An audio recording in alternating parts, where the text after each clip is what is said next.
Yo, let's talk about the rap beef of all rap beefs.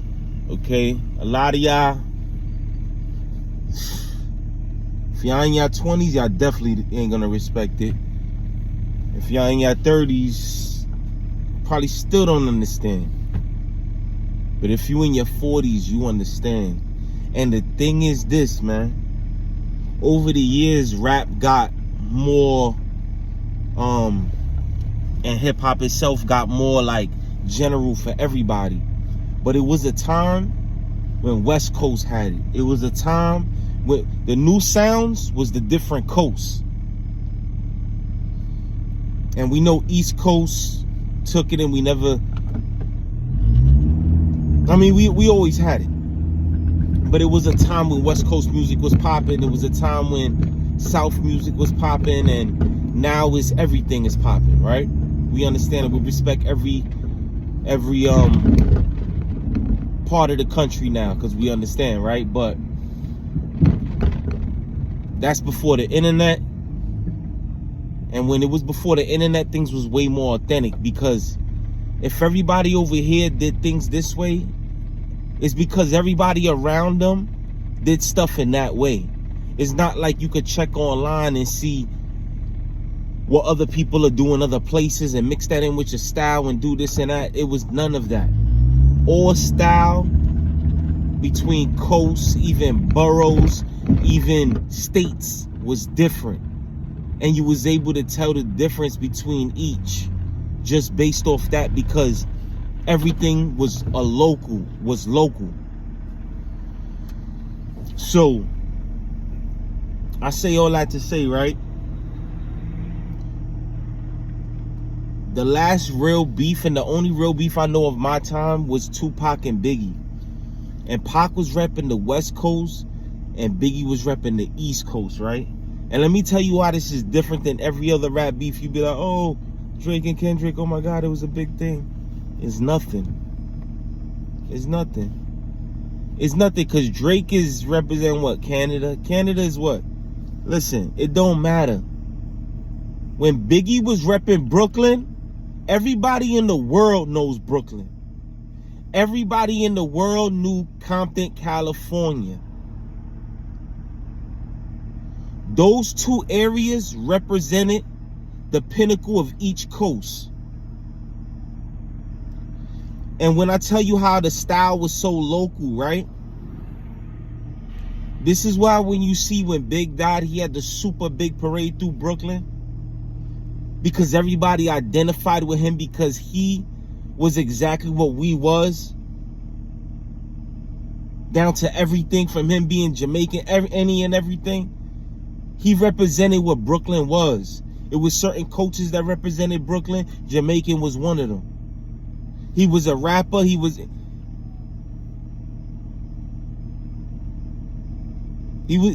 doing it on the highest level, man. And he represented us so well, right? So he represented us. So I'm saying this, right? Because I was just listening to Hit 'Em Up when they was rapping, right? And when this dude says, we come through Brooklyn, smashing the match through Brooklyn with my clique, looting, shooting, and polluting your blocks, 16 shots, like that, right? One of these dudes on this.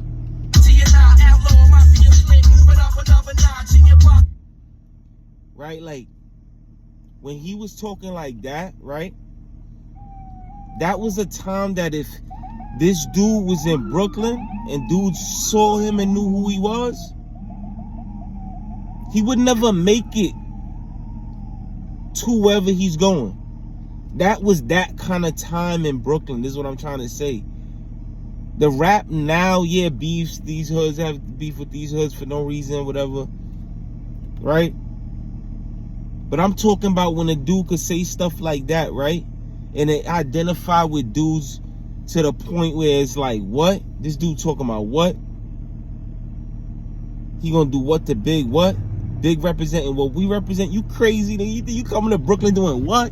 Yo, that would have never happened. He would have never even made it to Big's block if he would have been walking from a distance. That's how crazy it used to be.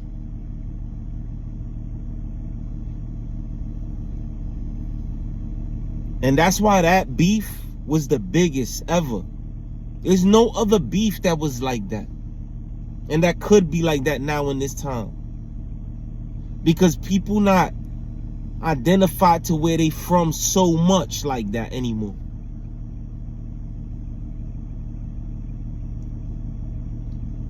And one person don't just... It's about your character too. Back in the day, rappers had morals and characters. They wasn't trying to tell you to pop pills and do... Like, they was telling you real stuff. Like, you know what I mean? This is what we respected as rappers, as a man. You know what I mean? They had to be a man first. So man qualities. And this is why these people were revered. Not just because they the biggest rappers of the time, because they sold the most records or this or that. Nah. It's because really what they represented. Tupac too. Trust me, Tupac and Big 2 are one of my favorites. Talking about flows, talking about delivery, storytelling. These two dudes had that. Lyricism, lyrical, wordplay, every attribute, representing what they representing, hard body, no flaw in their character. Yo, people don't identify with rappers like that and artists like that anymore. Well, maybe some artists, some people in different genres and stuff, but not like Biggie and Tupac. That beef was way more because them two dudes were solid. We all thought they were men.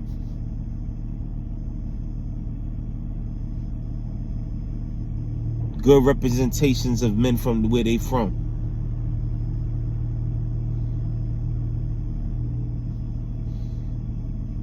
Nowadays, it ain't like that. You could just like this rapper because he's a good rapper. You could like him because he's from where you from and he represents what you represent. But is a reason why everybody know what Brooklyn, New York is, okay? Queens, New York. Every borough. We all known for something. We all got rappers that's... Everybody in the world knows these boroughs, man. It's a reason for that. It came from a time when people came from areas and was a product of that area to the point where we develop a culture, a style. It comes with everything. You was able to identify if this dude was from Queens, and not just off the way a person's dress. Or this dude gotta be from the Bronx. He probably from Harlem. Just off people, whole attire, the demeanor, everything about them was identifying when you came from that time.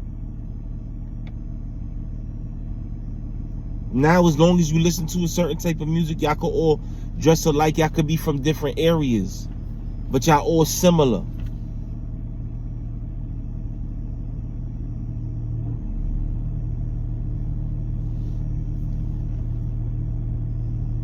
Before it was more of a...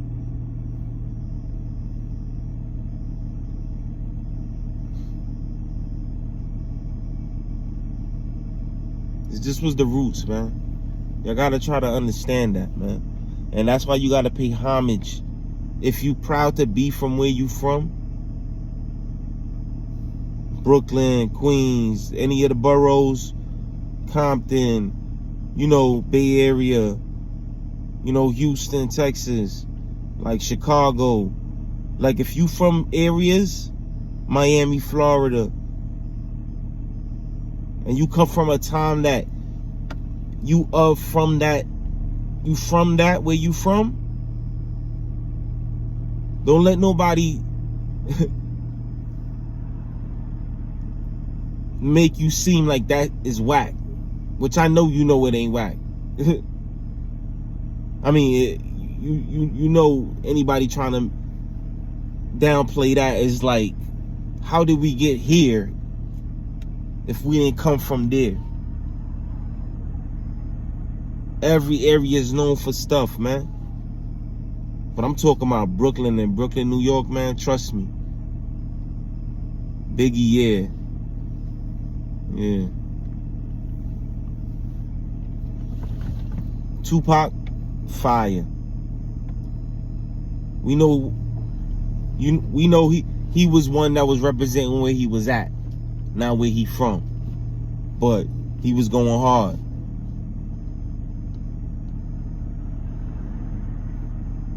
The reason why people make a lot of music today is because of Tupac. Tupac was a person that made mad music. He was the first artist that we know of in hip-hop, that I know of, that was known to have maybe 1,000 tracks recorded.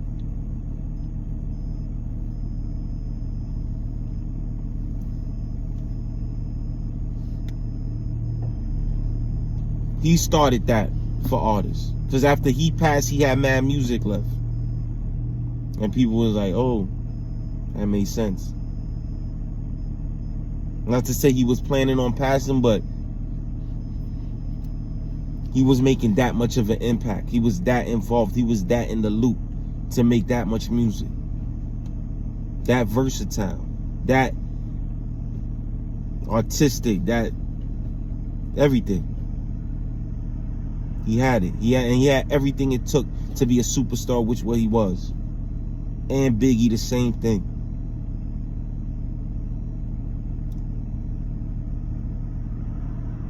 Flows, rhyming. Yo. Biggie, yo. These artists bring serious things. Serious. They bring such a masterful combination of so many skills that it takes to be a hip-hop, a rap artist. They had every tool, everything at their disposal. Very few artists is like this.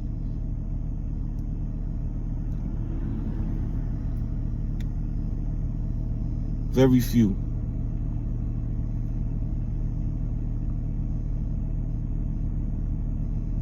I don't even put Big JayZ up there, man. Trust me. Sorry. Because to me, it was no one point in rap history that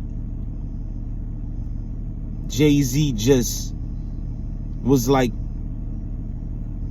the only artist. If that was the only artist to listen to, you good. Or he wasn't like spearheading the whole hip-hop industry to new heights by himself, to me. Maybe business-wise. I'm talking about musically, though. I don't see where he set the bar up so high, like, except for if it comes to money. I don't.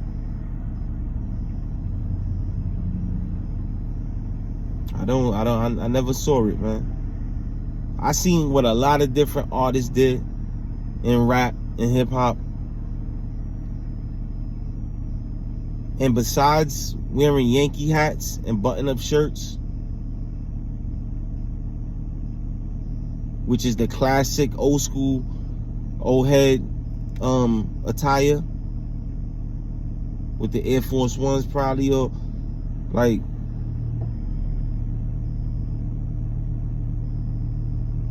with the Timbs, with the button up in the Yankee. I don't know. Like, if that, maybe that's what he's known for,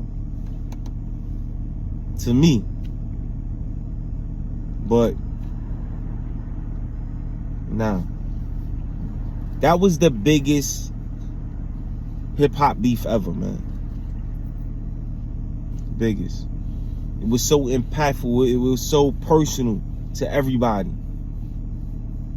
That's when it was real, like, that's our man right there, man. You crazy. You repping for us, man. It don't be like that now in rap beef, man. Trust me. Not to the area. He may have fans over here. A person may have fans over there. And, you know, maybe their fans would attack an artist that's beefing with the artist that they like. You know, maybe they're fans like that. But for out here, we'll be riding because we all one. We feeling like we all one. You crazy? Can't disrespect Big. Big representing Brooklyn. You crazy? We all put on for Brooklyn. Let me show you what Brooklyn's about, man. How dare you? That's how it was. You know what I mean? I just wanted to share that. You know, I mean, we just gonna have to have like hip hop talk. You know what I mean? Let's just have hip hop talk, man. I love to talk hip hop, rap. I love to do that. Anyway, like, comment, subscribe, man. It was no bigger rap battle than Biggie and Tupac. I don't care what you. The second was Nas and JayZ, and at least in my era, and that was only so official because the real rapper Nas had to put the rapper Moneymaker in his place and let him know the difference between a rapper for real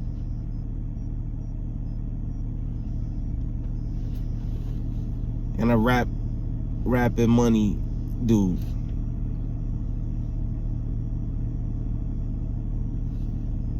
So Nas was the real rapper. So he put him in his place, you know what I'm saying? When everybody thought it probably was like, oh, JayZ, oh yeah, he's going in. He really don't battle straight with people. But since Nas is up there, that was the one JayZ wanted, because other people would diss him or this or that, he wouldn't even respond, But I guess he thought Nas would be the right one. And at that time, it's always about the king of the city, and Nas is always one of the kings of the city, regardless to what, even before, like, JayZ trying to catch up. And at that time, to real rappers, it's just like, Nas showed him the line, like, look, chill, man. Chill. I'm a rapper, though. Like, you know what I'm saying? Like, like, I'm gonna go at you for real. And Nas don't even be battle rapping dudes heavy. So he like, yo, let me show you. I ought to teach you, but I'm gonna teach you rap, though. I'm gonna rap teach you right now. So that's what was ill about that one, you know what I'm saying? It's not because JayZ was such a... Nah, it's because JayZ... People always threw shots at JayZ. JayZ don't want to respond, or he'll respond subliminally. But Nas, he thought he could go 100% straight at. And at that point, he really was trying to establish that he's the real king of the city. And he couldn't even do that. You went for that one. You went for that one. JayZ went for that one. He really thought like, yo, I got one. Nas, oh yeah, condoms get big. Like I'ma just rhyme on some official boom boom boom Brooklyn stuff and kill you. And Nas was like, oh nah, let me drop this bomb on him. You Tybo ho, acting like you on college. Nah, yo.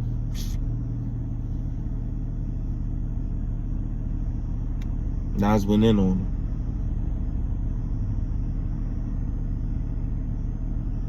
JayZ was steady avoiding my man Prodigy. JayZ was steady avoiding my man Prodigy, though. Killing him on a whole album. I think it was the Infamy album. Pray for me, pray for. Yo. Yo.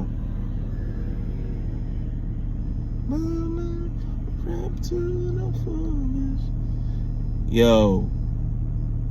Yo. Yo. Yo. Y'all listen to this song. I think this one he.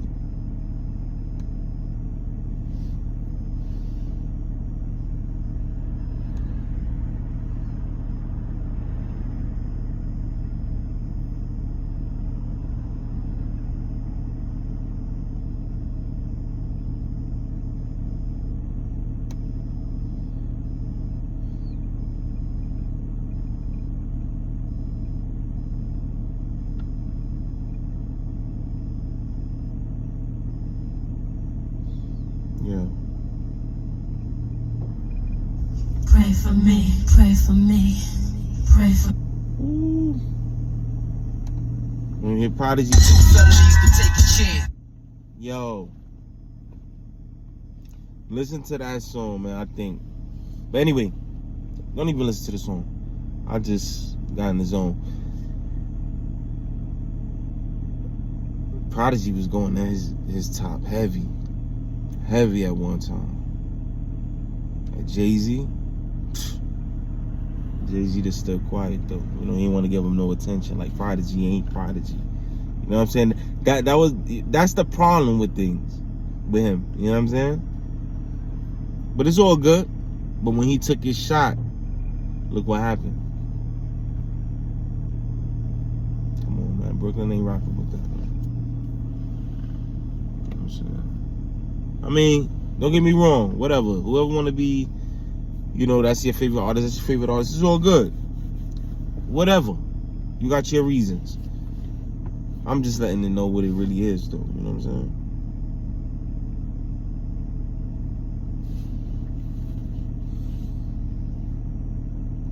Anyway, I'm going to cut this short now. Hope y'all like the convo. It just turned into that. I really wanted to just talk about the Tupac and Biggie beef, but it is what it is. Like, comment, subscribe, man. That hip hop too.